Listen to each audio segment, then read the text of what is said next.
Hi, it's time to talk about Old English pronunciation and how we can derive it a little bit from spelling, or how it was spelled.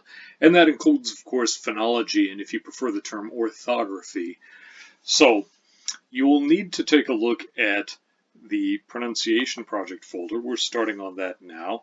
And under Pronunciation Resources, you will find a sheet describing some pronunciation of Old English.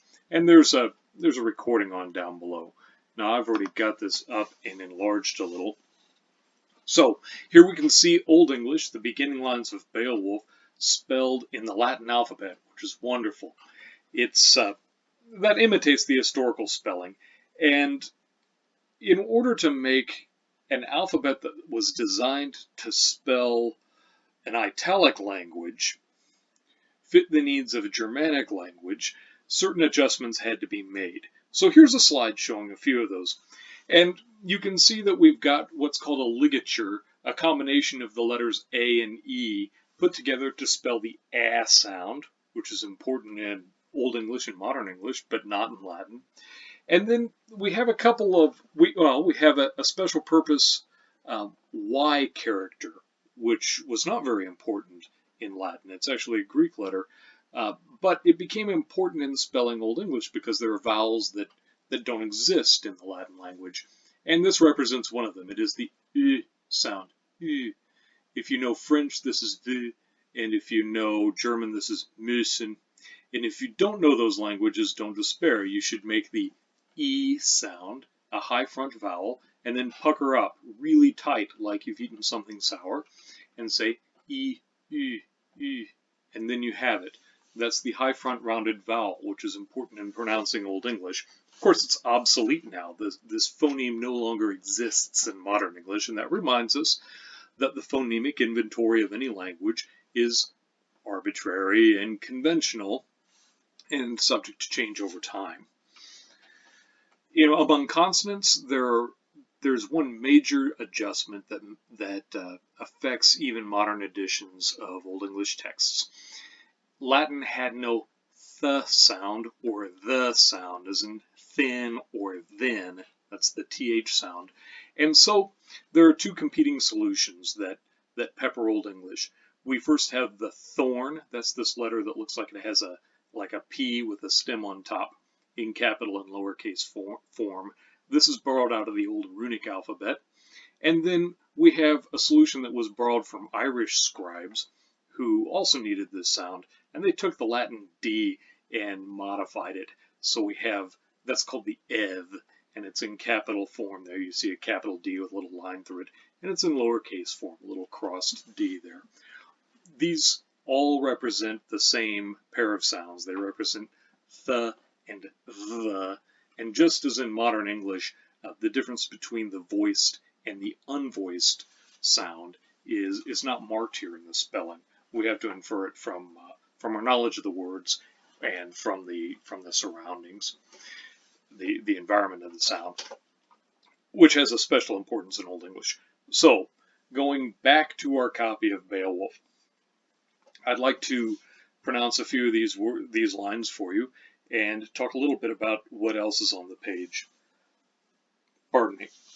You will notice that some of the other vowels here have what's called a macron, a flat line over the top of them.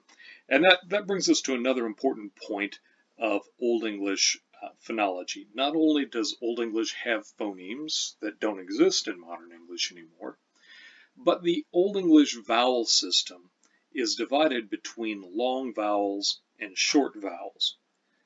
That's not true of English anymore. In Old English, when we say long vowel and short vowel, we actually mean vowels that take longer, that differ in duration from one another. And we use long and short as a shorthand for a qualitative difference in sound now. The difference between I and I, or A and A. But we mean long and short in the literal and technical sense here. So the macron, that line over way in the first line, where it looks like it's we, that indicates you're dealing with a literally longer A sound than you are down at the beginning of line 6, where we see exode, exode, as opposed to way, which is a longer vowel. So, to sum up vowels, they can be long and short. There is a special spelling for vowels, the a that we see there in what. There is a vowel that no longer exists in English. There in line 2, the first and second words where we see the letter Y. Kuninga and thrum.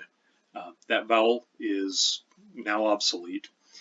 And aside from that, we can treat these vowels as having their so-called continental values. Pretend these vowels represent the sounds they do in Spanish or German, and you will be on the right track.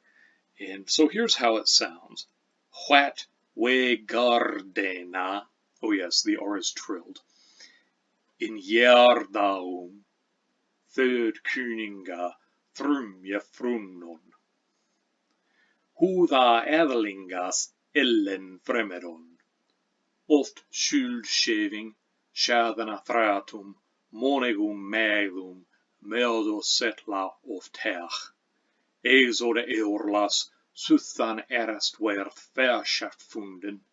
He þess frovregja bad, weox under wolknum, werth mundum þach, og that him vilch dara sittendra, over Hronrade, Huranskjolde, Gomban Huldan. That was God, Kuning. So, that sounds groovy and fun, and I think you could probably follow the vowels pretty well based on my explanation, but you probably noticed that the consonants don't exactly add up. So, what do we do with Old English consonants? Well, we have a couple of important things to recognize. Most of the time, we pronounce all the consonants we see, which is different from modern English. Old English allows for some consonant clusters that are no longer allowed in modern English. And one of the glaring examples is in the second word of line 10, hra, hronrade. It's no longer allowed in English to start a word with hra. You just can't do it. If we think about some other modern English words, we spell consonant clusters that we no longer pronounce, as in the word knife. It's not allowed in the rules of English to start a word with kn anymore. But it was at one time, and we still spell it the old way, knife, even though we pronounce it knife now. This is also true of gnarly, by the way, just in case you're curious. So we see complicated consonant clusters. We see a couple of sounds we no longer make at the very end of line 5, of teach. It's also there at the end of line 8, thach. We have a velar fricative that no longer exists in English, and that's actually there in the middle of a word in line 9, of that him wilch. It gets a little bit diminished there, and it's no longer so important. So we have to keep our eyes open for the ch or the r, which sometimes is voiced, sound. And then we have to think about the various ways to pronounce G. Now, the editors of this text have done us a solid. If we look at the first line, we can read along and say what we gardena, where the G in gar, which means spear, is, and now it still means a fish that's shaped like a spear. Isn't that nice? That's a so-called hard G. That's a stop, gar. But in the next half line, when we say in Jardaum, we have the other two pronunciations of the G, and here they are. It's got a dot over it. That means it's palatalized. You could almost replace this with a Y for everyday use. Jardaum. And then in the second half of that word, darum, we're pronouncing a light velar fricative. If you know Spanish, this is like the G in pagar. It's darum. It's a very, you can think of it as a soft stop. You almost make the stop in dagum. I certainly wouldn't count you off for making this stop. Otherwise, the consonants mainly have the same value that they do in modern English, except for some of the fricatives, which is the last point. So, here is a special phonetic reality, a phonological reality of Old English that makes it very different from modern English. In modern English, we use f and v as phonemes. We have a difference between between the sound represented by f and the sound represented by v. V's and fees are different. We can make a minimal pair and prove it, but in Old English that doesn't work. Fricatives are not made into different phonemes by changing their voicing. So in modern English, voicing is the difference between the F sound, f, and the V sound, v, and those are phonemes. They make different words. In Old English, voicing is still the difference between the F sound in Fährschaft funden and the V, that's line 7, and the sound in the first word of line 10, over. Voicing is still the difference, but f and v are not phonemes. We can't create a minimal pair. So here's the rule. In Old English,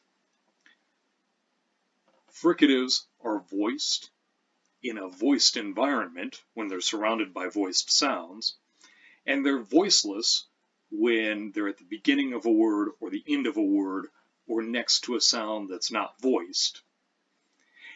And it's their location that determines whether they're voiced or not voiced. Voiced fricatives and voiceless fricatives are not phonemically distinct.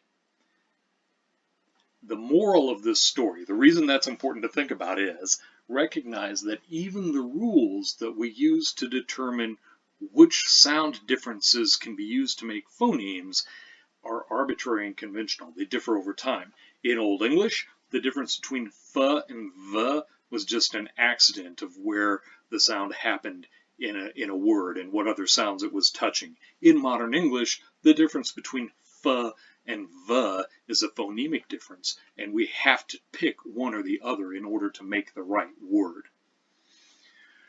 There you have it. You should have enough now to get started pronouncing Old English. I recommend practicing your pronunciation with a recording that I've got in this folder and without looking at the text, because the letters will distract you. And then pick up back with the text later on after you've got a handle on the sounds.